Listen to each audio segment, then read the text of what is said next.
Hi friends, welcome to my new channel. So ಈ channel ಮಾಡಿರೋ ಉದ್ದೇಶ ಏನಪ್ಪ ಅಂತಂದರೆ, ಈ ದೊಡ್ಡ ದೊಡ್ಡ ಸ್ಕ್ಯಾಮ್ ಫ್ರಾಡ್ ಏನಾಗುತ್ತೆ ಈ ಟ್ರೇಡಿಂಗ್ ಹೆಸರಲ್ಲಿ ಅದ್ರ ಬಗ್ಗೆ ಒಂದು ಅವೇರ್ನೆಸ್ ಕ್ರಿಯೇಟ್ ಮಾಡೋಣ ಅಂತ. ಸೊ ದಯವಿಟ್ಟು ಈ ವಿಡಿಯೋನ ಕಂಪ್ಲೀಟಾಗಿ ನೋಡಿ, ಮತ್ತು ಆದಷ್ಟು ನಿಮ್ಮ ಫ್ರೆಂಡ್ಸ್, ನಿಮ್ಮ ರಿಲೇಟಿವ್ಸ್ ಯಾರೆಲ್ಲ ಟ್ರೇಡಿಂಗ್ ಮಾಡ್ತಿದ್ದಾರೆ ಅಥವಾ ಟ್ರೇಡಿಂಗ್ ಹೆಸರಲ್ಲಿ ಯಾವುದಾದ್ರು ಗ್ರೂಪಲ್ಲಿ ಜಾಯ್ನ್ ಆಗಿ ಅವರ ಹಣನ ಕಳ್ಕೊತಿದ್ದಾರಲ್ಲ ಅವರಿಗೆ ಶೇರ್ ಮಾಡಿ. ಹಾಗಾದರೆ ಬನ್ನಿ ಫ್ರೆಂಡ್ಸ್, ವಿಡಿಯೋನ ಸ್ಟಾರ್ಟ್ ಮಾಡೋಣ. ಸೊ ಇತ್ತೀಚಿನ ದಿನಗಳಲ್ಲಿ ನಾನು ಅಬ್ಸರ್ವ್ ಮಾಡಿದ್ದು ಏನಪ್ಪ ಅಂತಂದರೆ, ನನ್ನ ಫ್ರೆಂಡ್ಸ್, ರಿಲೇಟಿವ್ಸ್ ಹಾಗೂ ಸಾಕಷ್ಟು ಜನ ಹೇಗಾದರೂ ದುಡ್ಡು ಮಾಡಬೇಕು, ಲೈಫಲ್ಲಿ ಸೆಟ್ಲಾಗಬೇಕು ಅನ್ನೋ ಆಸೆಯಿಂದ ಈ ಟ್ರೇಡಿಂಗ್ ಹೆಸರಲ್ಲಿ ಏನೊಂದು ಸ್ಕ್ಯಾಮ್ ನಡೀತಾ ಇದೆ ಆ ಗ್ರೂಪ್ಗಳಿಗೆ ಸೇರಿ ಅವ್ರು ಶೇರ್ ಮಾಡೋ ಒಂದು ಫೇಕ್ ಪ್ರಾಫಿಟ್ ಫೋಟೋಸ್ ಆಗಲಿ ಅಥವಾ ಫೇಕ್ ವೀಡಿಯೋಸ್ ಆಗಲಿ ಅದನ್ನೆಲ್ಲ ನೋಡಿ ನಾವು ಹೀಗೆ ದುಡ್ಡು ಮಾಡ್ಬೋದು ಅಂತ ಅವ್ರು ಕ್ರಿಯೇಟ್ ಮಾಡಿರೋ ಫೇಕ್ ಅಕೌಂಟ್ಗಳಿಗೆ ಅಮೌಂಟ್ನ ಟ್ರಾನ್ಸ್ಫರ್ ಮಾಡಿ ಎಲ್ಲ ಲಾಸ್ ಮಾಡ್ಕೋತಾ ಇದ್ದಾರೆ. ಸೊ ಇವತ್ತಿನ ವಿಡಿಯೋದಲ್ಲಿ ಆ ಗ್ರೂಪ್ಸ್ಗಳು ಹೇಗೆ ಶುರುವಾಗುತ್ತೆ, ಹೇಗೆ ಜನಗಳಿಗೆ ಮೋಸ ಮಾಡ್ತಾರೆ ಅನ್ನೋದನ್ನು ನೋಡೋಣ. ಸೊ ಮೊದಲನೇದಾಗಿ ಈ ಸ್ಕ್ಯಾಮ್ ಹೇಗೆ ಶುರುವಾಗುತ್ತೆ ಅಂತಂದರೆ, ಒಂದು ಟೀಮ್ ಒಂದು ಗ್ರೂಪ್ನ ಕ್ರಿಯೇಟ್ ಮಾಡುತ್ತೆ. ಫಸ್ಟಿಗೆ ಆ ಗ್ರೂಪ್ ಲಿಂಕ್ಗಳನ್ನು ಒಂದು ಒಳ್ಳೆ ಟ್ರೇಡಿಂಗ್ ಪಿಕ್ಸ್, ಅದು ನೋಡಿದ ತಕ್ಷಣ ಒಂದು ಒಳ್ಳೆ ಪಾಸಿಟಿವ್ ಥಿಂಕಿಂಗ್ ಬರೋ ಥರ ಪಿಕ್ಸ್ಗಳ ಜೊತೆಗೆ ಸೋಷಿಯಲ್ ಮೀಡಿಯಾಗಳಲ್ಲಿ ಹರಿಬಿಡ್ತಾರೆ. ಸೊ ಫಾರ್ ಎಕ್ಸಾಂಪಲ್ ಫೇಸ್ಬುಕ್ ಆಗಿರ್ಬೋದು, ಇನ್ಸ್ಟಾಗ್ರಾಮ್ ಆಗಿರ್ಬೋದು, ಅಥವಾ ಬೇರೆ ಈ ಥರ ಸೋಷಿಯಲ್ ಮೀಡಿಯಾಗಳಾಗಿರ್ಬೋದು. ಸೊ ಈ ಲಿಂಕ್ಗಳನ್ನು ನೋಡಿದ ತಕ್ಷಣ ಜನಗಳು ಏನು ಮಾಡ್ತಾರೆ ಅಂತಂದರೆ ಅದ್ರ ಮೇಲೆ ಕ್ಲಿಕ್ ಮಾಡಿ ಜಾಯ್ನ್ ಆಗ್ತಾರೆ. ಸೊ ಫಾರ್ ಎಕ್ಸಾಂಪಲ್ ಈ ಸ್ಕ್ರೀನ್ ಮೇಲೆ ಬರ್ತಿದೆಯಲ್ಲ, ಸೊ ಇದೆಲ್ಲ ಫೇಸ್ಬುಕ್ಕಲ್ಲಿ ನನಗೆ ಬಂದಂತಹ ಲಿಂಕ್ಗಳು. ಸೊ ಈ ಥರ ಲಿಂಕ್ಗಳನ್ನು ಕ್ಲಿಕ್ ಮಾಡೋದರ ಮೂಲಕ ನಾವು ಆ ಗ್ರೂಪ್ಗೆ ಜಾಯ್ನ್ ಆಗ್ತೀವಿ. ಈ ಒಂದು ಟೀಮ್ ಎಷ್ಟು ಚೆನ್ನಾಗಿ ಕೆಲಸ ಮಾಡುತ್ತೆ, ಒಂದು ಮಾಡರ್ನ್ ವೇಯಲ್ಲಿ ಥಿಂಕ್ ಮಾಡುತ್ತೆ ಅಂತಂದರೆ, ಮೊದಲಿಗೆ ಒಂದು ಫೇಕ್ ಕಂಪ್ನಿ ಹೆಸರಲ್ಲಿ ಗ್ರೂಪ್ನ ಕ್ರಿಯೇಟ್ ಮಾಡ್ತಾರೆ. ಅದೇ ಹೆಸರಲ್ಲಿ ಒಂದು ವೆಬ್ಸೈಟ್ ಕ್ರಿಯೇಟ್ ಮಾಡ್ತಾರೆ. ಸೊ ಅಲ್ಲಿಗೆ ಯಾರಾದರೂ ಗೂಗಲ್ ಮಾಡಿ ಸರ್ಚ್ ಮಾಡಿದರೂ ಕೂಡ ಅವರಿಗೆ ಆ ಕಂಪ್ನಿ ನೇಮ್ ಸಿಗೋ ಥರ ಸೊ ಒಂದು ನಂಬಿಕೆ ಹುಟ್ಟಿಸೋದಕ್ಕೋಸ್ಕರ ಕ್ರಿಯೇಟ್ ಮಾಡ್ತಾರೆ. ಸೊ ಈ ಗ್ರೂಪ್ನ ಅವರು ಇಂಡಿಯನ್ ಫೋನ್ ನಂಬರ್ಸ್ ಯೂಸ್ ಮಾಡಿ ಕ್ರಿಯೇಟ್ ಮಾಡೋದಿಲ್ಲ. So out of country numbers ಏನಿದೆ, USA, ಕೆನಡಾ ಅಥವಾ ಚೈನಾ ಆಗಿರ್ಬೋದು, ಈ ಥರ ಔಟ್ ಆಫ್ ಕಂಟ್ರಿ ನಂಬರ್ಸ್ಗಳನ್ನ ಯೂಸ್ ಮಾಡಿ ಗ್ರೂಪ್ನ ಕ್ರಿಯೇಟ್ ಮಾಡ್ತಾರೆ. ಹಾಗೆ ಈ ಪ್ರತಿಯೊಂದು ಗ್ರೂಪ್ನಲ್ಲೂ ಒಬ್ಬರು ಮಾಸ್ಟರ್ ಮತ್ತು ಒಬ್ಬರು ಅಸಿಸ್ಟೆಂಟ್ ಇರ್ತಾರೆ, ಮತ್ತು ಇನ್ನು ಕೆಲವರು ಫೇಕ್ ಗ್ರೂಪ್ ಮೆಂಬರ್ಸ್ ಥರ ಜಾಯ್ನ್ ಆಗಿರ್ತಾರೆ. ಅವರು ಮಾಸ್ಟರ್ ನಮಗೆ ದೇವರು, ಅವ್ರಿಗೆ ಬೇಕಾದಷ್ಟು ನಾಲೆಜ್ ಇದೆ ಅನ್ನೋ ಥರ ಬಿಲ್ಡಪ್ ಕೊಡ್ತಾನೇ ಇರ್ತಾರೆ. ಮತ್ತು ಇವರ ನೆಕ್ಸ್ಟ್ ಸ್ಟೆಪ್ ಏನಪ್ಪ ಅಂತಂದರೆ, ಈ ಗ್ರೂಪಲ್ಲಿ ಅಸಿಸ್ಟೆಂಟ್ ಅಂತ ಯಾರೋ ಒಬ್ರು ಇರ್ತಾರಲ್ಲ, ಅವರು ಸ್ಲೋ ಆಗಿ ಈ ಗ್ರೂಪ್ ಮೆಂಬರ್ಸ್ ಜೊತೆ ಕಮ್ಯುನಿಕೇಟ್ ಮಾಡೋಕ್ಕೆ ಶುರು ಮಾಡ್ತಾರೆ.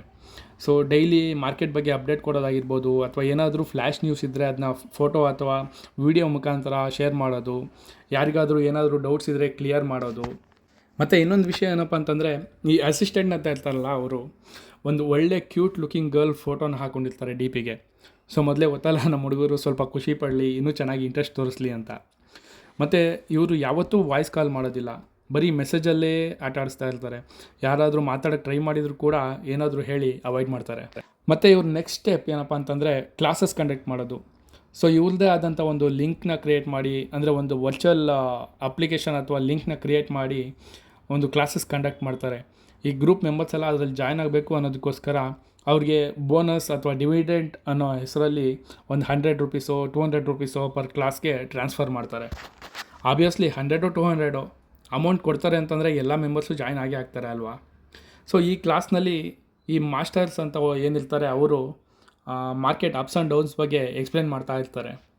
ಸೊ ಆವಾಗಲೂ ಕೂಡ ಈ ಫೇಕ್ ಮೆಂಬರ್ಸ್ ಏನಿರ್ತಾರೆ ಆ ಗ್ರೂಪ್ನಲ್ಲಿ, ಅವರು ಮಾಸ್ಟರ್ ನೀವು ತುಂಬ ಗ್ರೇಟ್, ನಿಮ್ಮ ಗ್ರೂಪ್ ಸೇರಿ ನಾನು ಒಳ್ಳೆ ಕೆಲಸ ಮಾಡಿದೆ, ನಿಮಗೆ ತುಂಬ ನಾಲೆಜ್ ಇದೆ ಅಂತ ಕಮೆಂಟ್ ಮಾಡ್ತಾ ಇರ್ತಾರೆ. ಸೊ ಹೊಸೊಬ್ಬರಿಗೆ ನಂಬಿಕೆ ಬರಲಿ, ಒಂದು ಪಾಸಿಟಿವ್ ಆಗಿ ಥಿಂಕ್ ಮಾಡಲಿ ಅನ್ನೋದಕ್ಕೋಸ್ಕರ ಈ ಥರ ಮಾಡ್ತಾ ಇರ್ತಾರೆ. ಸೊ ಹೀಗೆ 1 or 2 ವೀಕ್ಸ್ ಆದಮೇಲೆ ಕ್ಲಾಸಸ್ನಲ್ಲಿ ಯಾವುದಾದ್ರೂ ಒಂದು ಕಂಪ್ನಿ ಶೇರ್ ಮೇಲೆ ಇನ್ವೆಸ್ಟ್ ಮಾಡೋದಕ್ಕೆ ಎಲ್ರಿಗೂ ಅಡ್ವೈಸ್ ಮಾಡ್ತಾರೆ.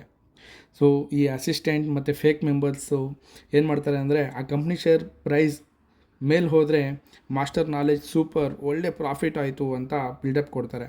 ಆ ಸ್ಕ್ರೀನ್ಶಾಟ್ಗಳನ್ನ ತೊಗೊಂಡು ಗ್ರೂಪ್ನಲ್ಲಿ ಹಾಕ್ತಾ ಇರ್ತಾರೆ. ಅಕಸ್ಮಾತ್ ಏನಾದರೂ ಆ ಶೇರ್ ಪ್ರೈಸ್ ಕಮ್ಮಿ ಆದರೆ ಮಾರ್ಕೆಟ್ ಅಡ್ಜಸ್ಟ್ಮೆಂಟ್, ಅಲ್ಲಿ ವಾರ್ ನಡೀತಾ ಇದೆ, ಇಲ್ಲಿ ವಾರ್ ನಡೀತಾ ಇದೆ ಅಂತ ಏನಾದರೂ ಒಂದು ಕಾರಣ ಕೊಟ್ಟು ಮ್ಯಾನೇಜ್ ಮಾಡ್ತಾ ಇರ್ತಾರೆ. ಸೊ ಹೀಗೆ ಕೆಲವು ದಿನಗಳಾದಮೇಲೆ ಇನ್ಸ್ಟಿಟ್ಯೂಷ್ನಲ್ ಸ್ಟಾಕ್ಸ್ನ ಬೈ ಮಾಡೋದಕ್ಕೆ ರೆಫರ್ ಮಾಡ್ತಾರೆ. ಸೊ ಆ ಇನ್ಸ್ಟಿಟ್ಯೂಷ್ನಲ್ ಸ್ಟಾಕ್ಸ್ ಇವರೇ ಫೇಕಾಗಿ ಕ್ರಿಯೇಟ್ ಮಾಡಿರ್ತಾರೆ. 1-2 ಸಲ ಎಲ್ಲ ಗ್ರೂಪ್ ಮೆಂಬರ್ಸ್, ಅಂದರೆ ಯಾರ್ಯಾರು ಇನ್ವೆಸ್ಟ್ ಮಾಡಿರ್ತಾರಲ್ಲ ಅವ್ರಿಗೆಲ್ಲ ಪ್ರಾಫಿಟ್ ಆಗೋ ಥರ ಮಾಡ್ತಾರೆ. ಸೊ ಹಾಗೆ ನೆಕ್ಸ್ಟ್ ಸ್ಟೆಪ್ನಲ್ಲಿ ಅಪ್ಪರ್ ಸರ್ಕ್ಯೂಟಲ್ಲಿರೋ ಸ್ಟಾಕ್ಗಳನ್ನ ಪರ್ಚೇಸ್ ಮಾಡೋದಕ್ಕೆ ರೆಫರ್ ಮಾಡ್ತಾರೆ.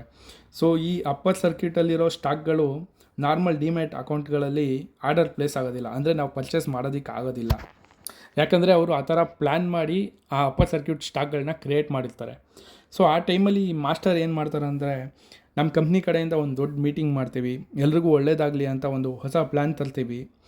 ಅದು ಏನಪ್ಪ ಅಂತಂದರೆ, ಅಪ್ಪರ್ ಸರ್ಕ್ಯೂಟ್ ಸ್ಟಾಕ್ಗಳೇನಿರುತ್ತೆ ಅದು ಮಾರ್ಕೆಟ್ ಶುರುವಾಗಕ್ಕೆ ಮುಂಚೆನೇ ಪರ್ಚೇಸ್ ಮಾಡ್ಬೋದು, ಮತ್ತು ಮಾರ್ಕೆಟ್ ಕ್ಲೋಸ್ ಆದಮೇಲೆ ಕೂಡ ಸೇಲ್ ಮಾಡ್ಬೋದು. ಈ ಥರ ಒಂದು ಪ್ಲ್ಯಾನ್ನ ಹೇಳ್ತಾರೆ. ಸೊ ಆ ಪ್ಲ್ಯಾನ್ ಹೇಳ್ತಾ ಒಂದು ಫೇಕ್ ಅಪ್ಲಿಕೇಶನ್ನ ಕೂಡ ಇಂಟ್ರೊಡ್ಯೂಸ್ ಮಾಡ್ತಾರೆ. ಸೊ ಇಂಥ ಟೈಮಲ್ಲಿ ಫೇಕ್ ಮೆಂಬರ್ಸ್ ಏನಿರ್ತಾರೆ ಅವರೆಲ್ಲ ಮೆಸೇಜ್ ಮಾಡೋದಕ್ಕೆ ಸ್ಟಾರ್ಟ್ ಮಾಡ್ತಾರೆ. ಮೇಡಮ್, ನನಗೊಂದು ಅಕೌಂಟ್ ಕ್ರಿಯೇಟ್ ಮಾಡಿಸ್ಕೊಡಿ ಪ್ಲೀಸ್, ಮಾಸ್ಟರ್ ಹತ್ರ ನನ್ನ ಬಗ್ಗೆನೂ ಸ್ವಲ್ಪ ಹೇಳಿ, ನಾನು ತುಂಬ ದಿನದಿಂದ ಗ್ರೂಪಲ್ಲಿದ್ದೀನಿ, ನಾನು ಒಬ್ಬ ಹಳೆ ಮೆಂಬರ್. ಸೊ ಈ ಥರ ಎಲ್ಲ ಒಂದು ಗ್ರೂಪಲ್ಲಿ ಮೆಸೇಜ್ ಮಾಡೋದಕ್ಕೆ ಸ್ಟಾರ್ಟ್ ಮಾಡ್ತಾರೆ.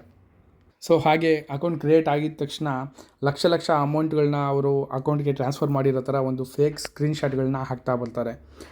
ಸೊ ಅದ್ರ ಜೊತೆಗೆ ಈ ಮಾಸ್ಟರ್ ರೆಫರ್ ಮಾಡ್ತಾರಲ್ಲ, ಆ ಸ್ಟಾಕ್ಗಳನ್ನ ಬೈ ಮಾಡ್ತಾ ಸೆಲ್ ಮಾಡ್ತಾ, ಸೊ ಅವರು ಇನ್ವೆಸ್ಟ್ ಮಾಡಿರೋ ಅಮೌಂಟ್ ಡಬಲ್ ತ್ರಿಬಲ್ ಆಗೋ ಥರ ಆ ಅಕೌಂಟ್ಗಳಲ್ಲಿ ರಿಫ್ಲೆಕ್ಟ್ ಮಾಡ್ತಾರೆ.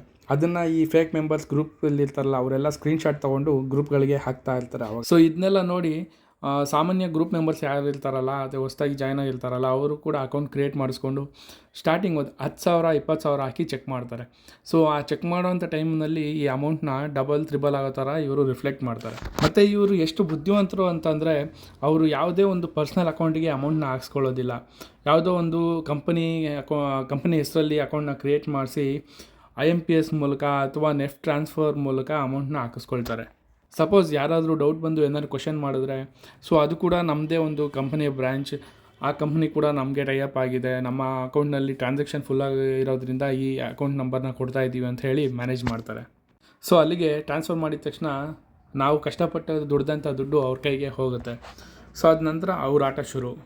ಸೊ ಇದೆಲ್ಲ ಆದಮೇಲೆ ಅವ್ರು ಹೇಳಿದ್ದಕ್ಕೆಲ್ಲ ನಾವು ಹ್ಞೂ ಅಂತ ಹೋಗಬೇಕು. ಯಾಕಂದರೆ ನಾವು ಕಷ್ಟಪಟ್ಟು ದುಡ್ದಂಥ ದುಡ್ಡು ಅವ್ರ ಕೈಯಲ್ಲಿ ಸಿಗಾಕೊಂಡಿರುತ್ತಲ್ಲ, ಅದಕ್ಕೆ.